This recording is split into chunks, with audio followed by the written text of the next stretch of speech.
All right. It has been a hot minute since we've done an episode of The Uncomfortable Truth, so I thought I'd sit down and tackle one today that's been bugging me. And it's something I've been thinking about for a long time, and it's really starting to coalesce in my brain, so I thought I'd share my thoughts on it. Today, I want to talk about the the photography education industry. It's a booming industry right now. Everybody's putting out videos and YouTube content, and then everybody's telling you that you can master photography in 5 weeks, 10 weeks, 2 months, 3 months, whatever the heck it is. And we've covered that. We all know that's a bunch of BS. It's a lifelong process, and you're never really going to master it, and you're certainly not going to get good at it in just a few weeks. Um, but the thing I really wanted to talk about today was that the way they teach photography classes largely hasn't changed in the last 50 years. Even though technology has changed, they're still heavily, early on in the process, they're still heavily focused on the exposure triangle, shutter speed, aperture, ISO, all of those things the camera industry has has tackled really well for us. The new cameras are so freaking good between of handling shutter speed, aperture, and ISO and autofocus for you that I'm not saying we don't need to know those things and understand them on a deeper level and how to use them as tools in the process. But I think we're wasting way too much time on dealing with that kind of stuff and teaching it the old way, like we had to know back in the film days. Back in the film days, you had to know those things because you had to be able to see the picture in your head and know how it was going to come out. You didn't get to check it in the back of the camera to see if you screwed it up. You had to know. And so that was a little bit of a knowledge based barrier of entry into photography. Those are basic skills you had to master early on before you could get creative.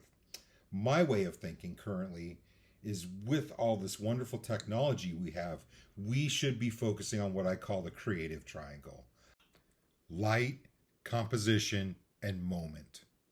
Those to me are the three most important things in a photo. The other stuff is just a tool to get you there. And we can learn that stuff along the way, right? But I, from day one, if I was teaching a course, I want to focus on light, composition, and moment, because those are the three things that can immediately start making your pictures better. Someday, somewhere, I'm going to start teaching more photography courses instead of just mentoring people individually. But those are the things that I think are important. You could teach a photography class really well and make people better photographers if they just showed up with their cell phone and you just talked about light, composition, and then moment. And then if somebody really wanted to get serious and buy a mirrorless camera and lenses and really invest the money in it, then we can tackle some of those other things. The importance of shutter speed, depending on what you're doing. The importance of aperture, depending on what you're doing.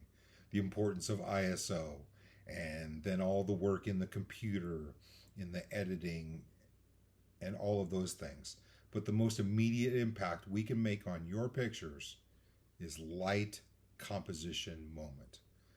If you find a nice piece of light, work it for a little bit, see if you can turn it into a nice composition, and then you just got to sit and wait for a little bit and see if a moment will happen. And by the way, a lot of these photos I'm showing popping up on the screen here are also just made with my cell phone, right? It's hard to get all three of those things into one picture. Those are the three elements that make a great picture. But sometimes you just have a nice moment. Composition's a little weak and the light was blah. But sometimes the power of the moment can overpower those other things and still wind up with a great moment. Sometimes you just have a nice piece of light that takes a ho hum scene or a ho hum picture and makes it extraordinary. Sometimes you don't have a moment. Sometimes you don't have great light.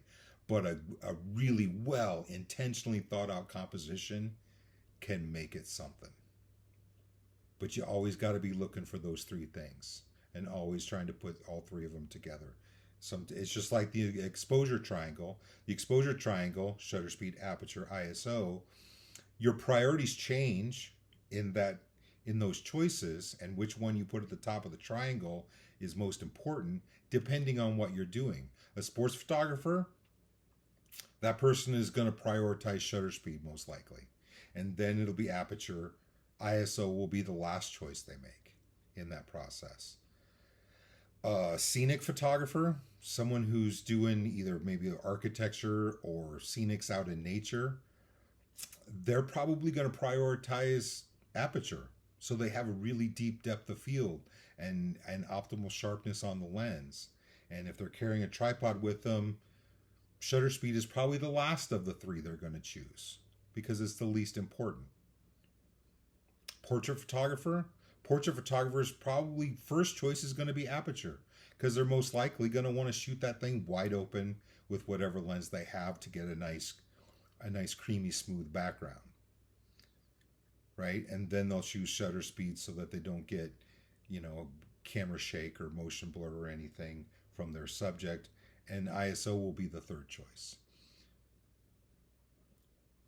Those are all part of the creative process, and they're things we do need to know.